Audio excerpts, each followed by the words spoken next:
السلام عليكم ورحمة الله وبركاته. في الفيديو ستتعلم كيف أعلمت اللغة العربية في سنة واحدة. الآن أعرف العربية إلا قليلا، ولكن إن شاء الله سأكون جيد. In this video, I will show you my entire Arabic progress from starting to finish in 1 year. Now, by all means, I am not a professional. However, I can show you different things that I have learned and picked up on the way, like finding a teacher, knowing the best accent, where to start, how to start. All of these things will be covered. Now, as you probably heard by the start of the video, my grammar may not be on point. Maybe the sentence structure could have been better, but I am still learning. I am in no ways proficient at this language. I consider myself a beginner, but there are many, many steps and lessons that I want you to take from this so that if you do start your journey in Arabic, you have someone who's kind of in your shoes that's giving you the advice. So straight off the bat, this is what I was doing last year, January 18th, 2024. I was learning these beginning, middle, and end forms, just the split forms of each letter. Now, you may be thinking, well, is this really embarrassing because you're 17, you're learning the Arabic letters again? No, it's not. You may think because you see these young children on social media or even in your madrasa speaking Arabic fluently or being able to read the Quran very quickly, you may think to yourself, well, what am I doing? I'm so far behind. If you're doing this for the sake of Allah and you're trying to achieve Allah's pleasure, there's nothing to be ashamed of. There's a lot of you in your position and there's a lot of me in my position. It's not a weird thing to take a step back and work on your foundation. So don't be afraid to just start from the beginning if you don't know. Now, I did this for around 3 weeks. So as you can see here, I continued not every single day. I wasn't 100% consistent, but what I aimed to do was to do enough to the point where I actually make progress. Now, I was using a channel called Arabic 101. No, I was using AMAU. I was using AMAU and Arabic 101, both of which I will have in the description for you to learn from. And from here, I also practice joining the words. And practicing with writing, I think, really helped me because it's very easy to make progress and your belief in yourself really increases. And that is really important when it comes to learning a language. So here I learned some of the alif with the letters, their forms. And this really just continued up until around February, up until I decided to endeavor in tajweed. Now, towards the end of January, towards February, I did tajweed. Now, as you can see here, these are the vowels in Arabic. We have fatha, dhamma, kasra, sukun, and shadda. Now, with these tashkil, or vowels, it's really important that you learn these because certain words like bait, which is house in Arabic, it has a sukun on the ya. So imagine the letter is there, bait. The ya has a sukun. If you don't know what the sukun does or you don't know what a shadda does, when you try and pronounce certain words, you won't be very accurate and you'll make quite a lot of mistakes. So in some sense, the tashkil, which is more of grammar, is important. But the actual tajweed that I got onto was primarily for the Quran. For the Arabic language, this was in February, by the way, it is not really necessary that you learn tajweed. Tajweed is important, yes, for the Quran, but if you want to speak Arabic, it's not really something you should 100% focus on. It's definitely good to learn because in the end we all want to improve our Quran, so I learned it anyway, some of the tajweed, but not all of it because like with a lot of things you would need a teacher to actually see how you're pronouncing the words, which I'll get onto soon. It was still very important to learn tajweed, and specifically this one concept called the makharij. Now, the makharij is basically loosely translated to the opening of something, so the opening. But in this context, it's the opening of your mouth. So it's basically like the articulation points of your mouth when you pronounce a letter in Arabic. This allows you to get the Arabic accent. Now, for example, the letter ta, its makharij is where the tip of the tongue is between the gum, the upper gum, and the incisors. So I'll have a picture on the screen so you can see. And if you press your tongue on the tip of that point, you will pronounce the sound t, t, t. And then from there, I would definitely get a teacher to check with you to see if you're pronouncing it correctly. But then you can start to pronounce other letters, other words that have this letter inside of it. So we use the example bait. You can use the example, I don't know, sayyaratun, which is car. You can use different examples and improve your Arabic this way. So definitely try and learn the makharij, but don't make it your focus, because in the end, we want to build vocabulary.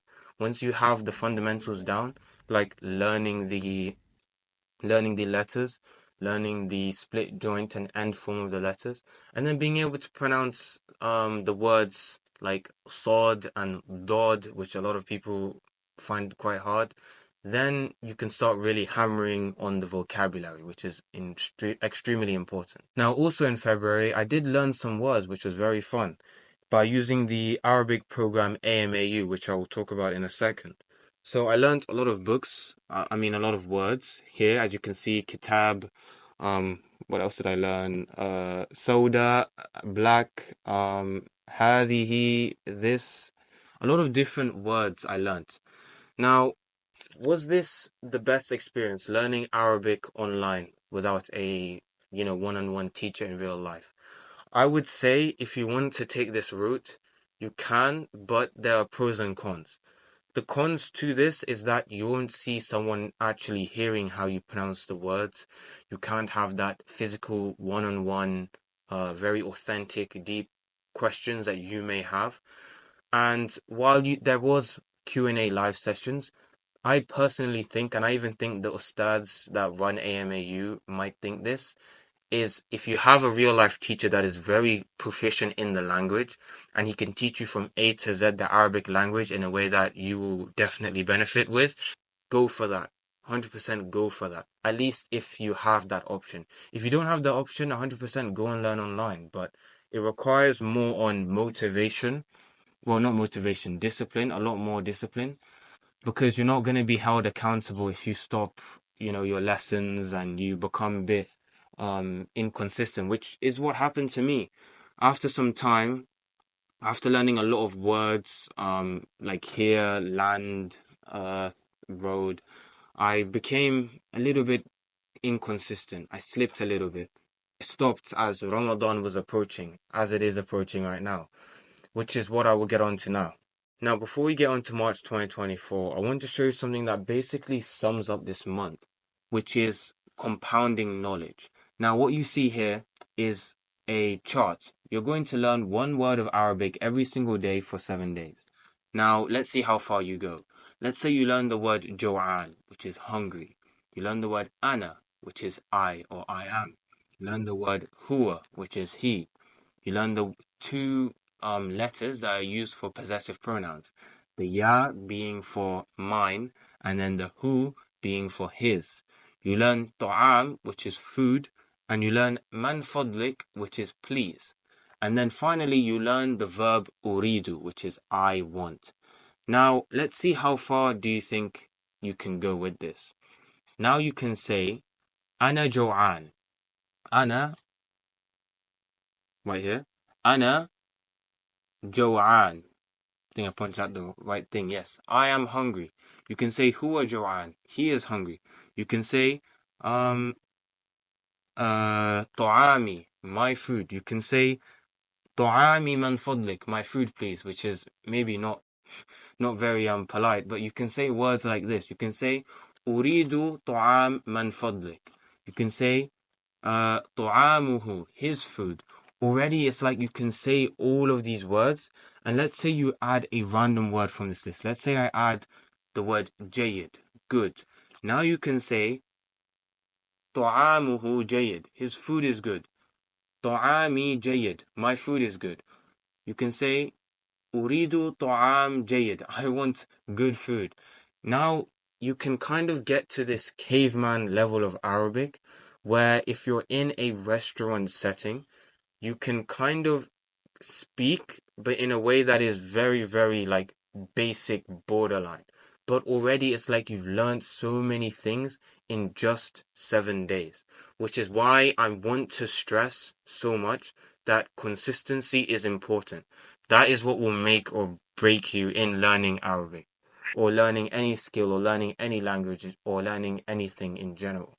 Being consistent is like the fundamental thing that you must do. When you go to school, you don't go for 1 day and then you don't go for like a year or 6 months. You go every day, Monday, Tuesday, Wednesday, Thursday, Friday, and then you finish school, you graduate. It's like this. Things like this will help you propel forward in your learning of Arabic.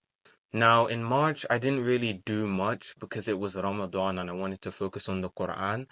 However, I did, like I said before, try and do the compounding knowledge thing.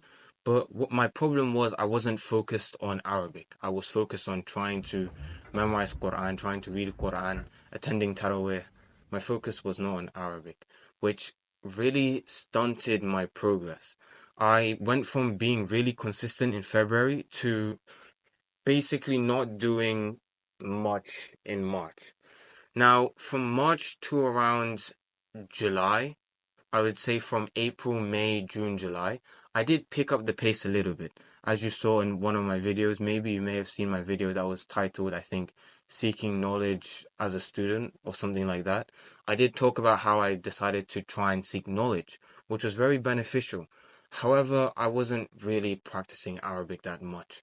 I was using AMAU here and there, trying to learn different words like Jibal, mountains, these kind of easy nouns, but I wasn't focusing on grammar really. I was just focusing on vocabulary, which is a very important point.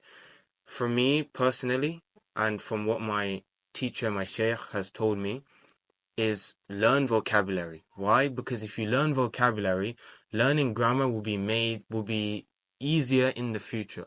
What I mean by this is if you have a wall, okay, and it's made of just bricks and cement, the wall will be pretty good, pretty sturdy. But if you have a wall just of bricks, it can kind of get the job done if you want the sun to be blocked or you want someone not to see you. But if you just have cement just lying on the floor, there is virtually no benefit of that. Imagine vocabulary is like those blocks. You can only have a certain amount of blocks up until the building may fall or it may reach some certain point where you cannot add any more blocks anymore. This is the example of vocabulary. Cement is like the grammar. With grammar, if you just spend time learning grammar, you won't have any actual words to use the grammar with. You won't actually have anything like tangible to use the grammar for. If you have just vocabulary, you won't have the solid foundation. Your speaking will sound weird. You won't sound very fluent. So learn your vocabulary first. Get that solid foundation in vocabulary. Then move on to grammar and try and understand it once you are comfortable with learning a lot of words, because grammar can be demotivating. Even I, at this point, I know a lot of vocabulary, but when it comes to grammar, I'm definitely not the best, but I'm slowly getting into it. I'm learning certain new grammar vocabulary in the certain books that I am starting right now. And I'll get onto this book in a moment. Now, from the end of July till August 2024, I made a huge breakthrough, which was where I met my teacher. Now, my teacher and me and we went through the book Arabic Bayna Yadaik, and this is the first book. And just recently I finished it, but what I learned from this book and from my teacher was invaluable, which is what I will share with you right now. We focused on four main things: reading, writing, comprehension, and speaking. With these four things, you can progress in a language after you've kind of understood the very fundamentals and basics, which is what I was talking about before. Because now, if you can write and already read Arabic, you can already do this workbook. Like, you don't even need to learn a lot of the sentences because my teacher would go through it, and then I would, if I didn't know any words that were being said in the book, I could just ask. So I'll show you some of the worked examples that we were doing. So as you can see here, there's a conversation with two brothers talking about business. So I would be maybe the one in blue, and then my teacher would be the one in orange. Now, I know you guys may be thinking, well, how do I find a teacher? How can I find someone to teach me Arabic? What you need to understand is, firstly, anything that you want in this life, it comes from Allah. I actually genuinely don't know how I could have found a teacher who would teach me Arabic for free, except that it wasn't by Allah's planning, because I wasn't even planning that. Like, how we met was through people that were known, through the brothers at the masjid, through these kind of avenues. And that is what I would recommend to you. Yes, it may be the uncomfortable option, the not easy option, to go to your local imam and ask him, do you know anyone that teaches Arabic? Have you maybe ask your parents, do you know anyone who can teach Arabic? And it may be a little bit uncomfortable, but the rewards pay off, because once you find a teacher through this method, you can see such a substantial level of growth, because the teacher has been where you're at. And this is something a lot of successful people like abide by, is, well, is having a mentor. When you have a mentor to teach you, your mentor's here, your mentor's been here, your mentor can tell you how to get here. If you've never been up here, you may go left, right, up, down, side, left. I don't know what I'm doing, but you will go everywhere but your destination by yourself. Maybe you'll get lucky and you'll get to your destination after some time, but for the most part, it will take you way longer. When you have a mentor, they can get you to that destination much faster, because you don't have to figure things out as much. Even the Prophet sallallahu alaihi wasallam, in towards the end of his life, he had Jibril who would revise the Quran with him. These examples of these righteous people who all have teachers and mentors to guide them to becoming a better person, it's like, why not, if they're all doing it, why not you go and do it and try and become a part of. And let's say you don't have any teachers. Okay, you've tried everything. Do it online. There's nothing wrong with doing it online. It may be a bit harder for you to have that discipline, but starting, as I mentioned before in the consistency compounding knowledge parable, if you just put in a tiny, tiny bit percent of effort each day, the results will be mind blowing. From August till October 2024, I made a ton of progress, not because I was just doing 1 hour a week and being consistent, doing the homework that I was set, but because I learned verbs. Now, verbs allow you to have a tenfold increase in progress. And people say the Arabic language is hard. Well, no, if you learn the root word for a verb, you can say a ton of different words. Like, for example, the verb ذهب, which means to go, can be used to describe men, women. If you're talking to one person, if you're talking to two people, if you're talking to three or more people, if you're talking to people in the past, present, you don't need to change a lot of things. For example, you want to say he went to the masjid. ذهب, he went, ilal, to, ilal masjid. He went to the masjid. ذهب إلى المسجد. Very simple. You want to say, I will go to the masjid. سأذهب إلى المسجد. I will go to the masjid. I added the sa in front of it. You see the differences now? I should say inshallah, by the way. But you see the differences now. You don't need to do so much, as I've said 1,000 times. It's just the consistency aspect of it. Now, from October till December, I learned my biggest lessons. And the first one I want to share with you is that after I finished this book, which is the first book, and I had a bit of a test at the end, I realized that learning can't just be done through a book. You need to watch videos that are in Arabic without subtitles, and every time you hear a word that is being repeated a lot, you write that down straight away. Because the words that people use in day-to-day like interactions, it's not the same as the words you see in the book. Because the word you see in the book is made for educational teaching purposes. It's not real life scenarios. For example, when you study in school and you go to work for the first day, two different things. What you learnt in school and what you're actually going to be doing, it's not the same. When you watch videos of people like Da'i speaking, you will pick up on words that they're saying a lot. Like, for example, ala kulli hal. On the other side, I think it means that. And then there's also alaysa kadhalik, isn't that so? There are certain people that say those phrases a lot. And by watching these people's lectures and their videos, you can pick up on a lot of the words that they're saying. For example, you may know the word akhi or ukhti because you've been watching so many Islamic content videos. Why not write them down? Why not get a list or make flashcards on these words so that you can use them in the future when you are learning Arabic? Now, you may think, but I want to learn the Quran. I want to know what the Quran is saying. Now, is it a good idea to learn Arabic through using the Quran? I would say well, not what I would say, but what I can see is that the Quranic language, the Arabic that is used in the Quran, is not the same as the Arabic that is being spoken. Yes, Fusha Arabic, the Arabic is classical in the Quran, but it's its own subject. That's why we have tafsir. It's its own category. It's not quite the same. Does that mean you can learn absolutely zero words from the Quran? No, you can learn these words, but you have to learn it separately. You have to learn it specifically. I would say definitely don't try and model yourself in two different things. Don't think because you understand a bit of Arabic here, you can understand the Quran fully.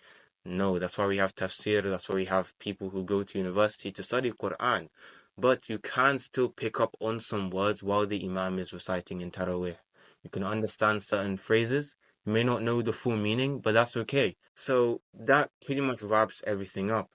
I would definitely say don't give up when you try and learn Arabic because the main thing that people do is that they give up, they burn out quickly. If you make sincere dua to Allah subhanahu wa ta'ala and you ask your Lord for knowledge, make dua asking Allah to teach you like how He taught Adam alayhi salatu wasalam the names, you won't be disappointed if you put in that effort. Just do as much as you can. Put in 100%.